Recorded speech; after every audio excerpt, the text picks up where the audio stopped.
Attention, cette émission est laissée à la discrétion de l'auditeur. Les propos et les opinions peuvent choquer.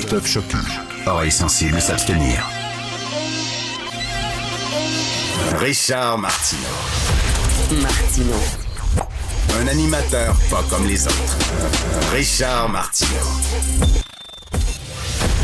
Bonjour tout le monde. Vous savez, les gens des médias reçoivent souvent des lettres, des courriels de gens qui nous posent des questions, toutes sortes de questions, ils sont inquiets. Puis là, il y a des gens qui m'ont écrit, puis ils ont dit « Monsieur Martineau, est-ce que vous pensez que le gouvernement gère bien notre argent? » Là, je suis inquiet. Mais oui, c'est le gouvernement. C'est le gouvernement. C'est pas un gars là, qui vient de sortir un livre, là, comment être riche en 2 mois. Finalement, tu fais des recherches, puis tu vois là, qu'il habite dans un demi-sous-sol sur Jean-Talon-Ouest, passer le stade olympique. C'est pas ça, c'est le gouvernement. Ils savent ce qu'ils font. Voyons donc. Alors, il n'y a aucun problème. Vous pouvez dormir sur vos 3 oreilles. D'ailleurs, vous avez vu ça? Le gouvernement a regardé la situation là, à Nordvolt. Ils ont regardé ça bien comme il faut, tranquillement, calmement, avec les chiffres, tout ça. Puis ils ont dit, savez-vous quoi? On va mettre 300 millions de plus là-dedans. C'est ça qu'ils ont annoncé aujourd'hui. On va mettre 300 millions de dollars de plus là-dedans. C'est bon, ça, hein? Alors, puis ils ont les yeux comme nous autres, ils ont les oreilles comme nous autres. Les gens au gouvernement, dans le ministère de l'Économie, ils regardent les téléjournaux comme nous, les bulletins de nouvelles, ils lisent les journaux.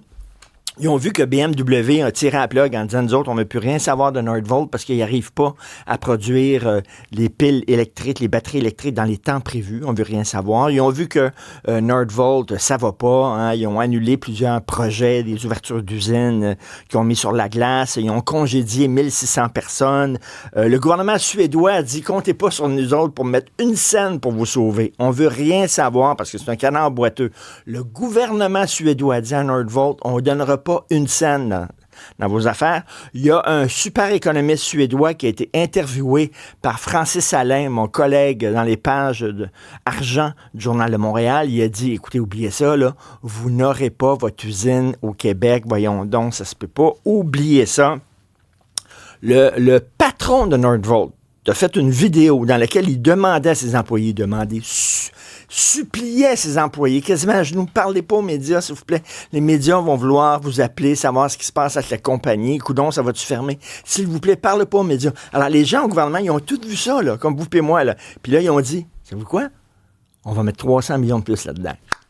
Ça, c'est votre argent que vous gagnez à la sueur de votre front. Vous travaillez fort, OK? Vous envoyez, moi, j'envoie, je sais pas, 30% de ma paye au gouvernement.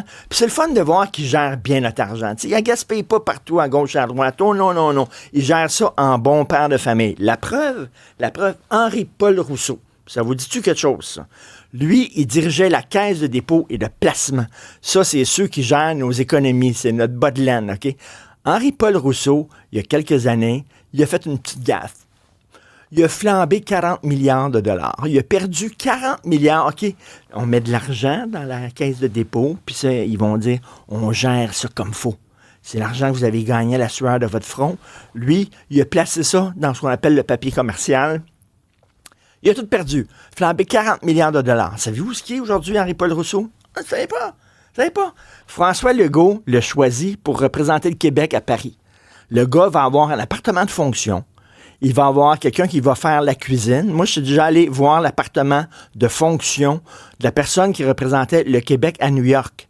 OK? Il y avait une cuisinière, une cook qui était là, qui faisait même son petit déjeuner. Le gars, il n'avait même pas besoin de mettre son pain dans le toaster. C'est une cuisinière qui faisait ça. Gracieuseté du gouvernement du Québec, vos taxes à l'œuvre. Alors, lui, Henri-Paul Rousseau, qui nous a fait perdre 40 milliards de dollars, François Legault, un homme d'affaires avisé, hein, il a dit « Hey, on va aller chercher, lui, pour représenter le Québec à Paris.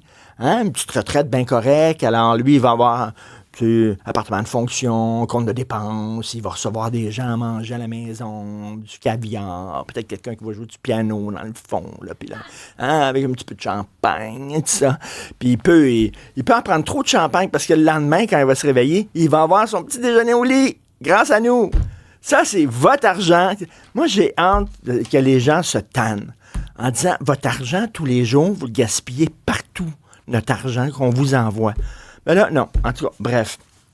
Ils vont mettre 300 millions de dollars dans ce canard boiteux, comme ils ont mis de l'argent dans Lyon Électrique. Lyon Électrique, c'est fantastique, c'est génial, c'est l'avenir, ça va être extraordinaire. Ça s'est planté. Flying Whales, écoute, il va y avoir des ballons dirigeables. Puis ça va aller chercher du matériel, là. Puis ça va l'amener dans le Grand Nord, quand on va avoir des constructions, ça va être génial. C'est un concept fantastique.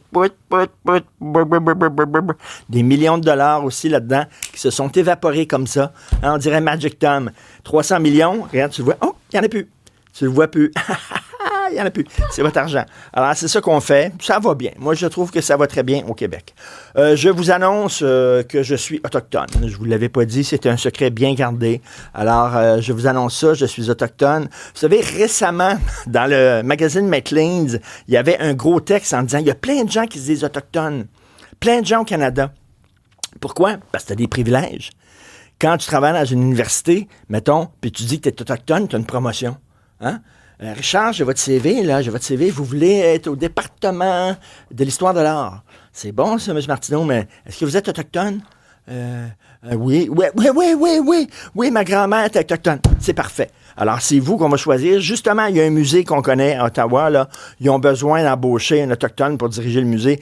C'est parce qu'ils veulent montrer qu'ils sont cool, ils sont diversifiés, puis tout ça. Alors, quand tu as des privilèges, c'est certain que tu dis, ben oui, je suis autochtone, voyons donc. Hein? Ben oui, tu payes pas de taxes, ou alors, tu peux faire sur ta réserve, mettons, du trafic d'armes, puis les policiers n'iront pas voir parce que c'est trop délicat. C'est délicat. On ne peut pas entrer dans une réserve. Fait que tu peux faire des trucs, tu sais. Ouais. Alors, si tu es prisonnier, mettons, tu dis que tu es autochtone, ben, tu vas avoir peut-être des conditions moins sévères. Tu vas avoir des régimes particuliers. Tu vas peut-être avoir ta tente à toi où tu vas pouvoir les faire, je sais pas, prier les esprits, tout ça. Donc, là, on a vu Hydro-Québec. C'est Thomas Gerbet, l'excellent journaliste de Radio-Canada, journaliste d'enquête, qui a sorti ça. Autochtones et Hydro-Québec, le grand malaise des factures impayées. Les Autochtones, ils ne paient pas la facture d'Hydro-Québec. Alors, le gars, Thomas Gerbet, rencontre un homme, un Autochtone, et l'Autochtone en question déchire la dernière enveloppe reçue d'Hydro-Québec et découvre le montant total dû. Il devait 75 000 $. Il déchire l'enveloppe devant le journaliste de Radio-Canada, puis il sourit, il dit « Moi, je suis pas inquiet parce qu'ils ne me couperont pas l'électricité. » Alors, il y a une quinzaine de communautés des Premières Nations sur un total de 41 qui accumulent des retards de paiement. Le total des dettes est d'environ 250 millions de dollars. OK? Ils ne payent pas.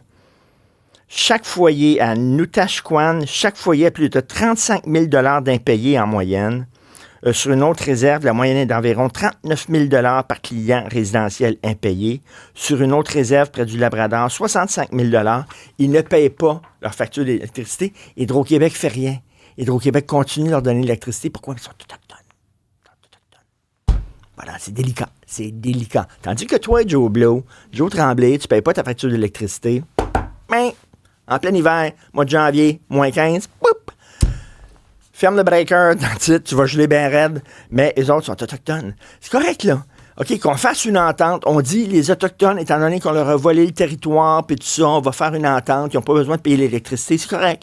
Qu'on s'assoie, qu'on fasse cette entente-là, puis qu'on dit, à partir de dorénavant, ça va être comme ça. Mais là, c'est pas de même. Il n'y en a pas d'entente. Il n'y en a aucune entente. Ces gens-là fraudent littéralement Hydro-Québec. Hydro-Québec dit, mais non. Ben, c'est ça. Alors, voilà. Ça va super bien au Québec.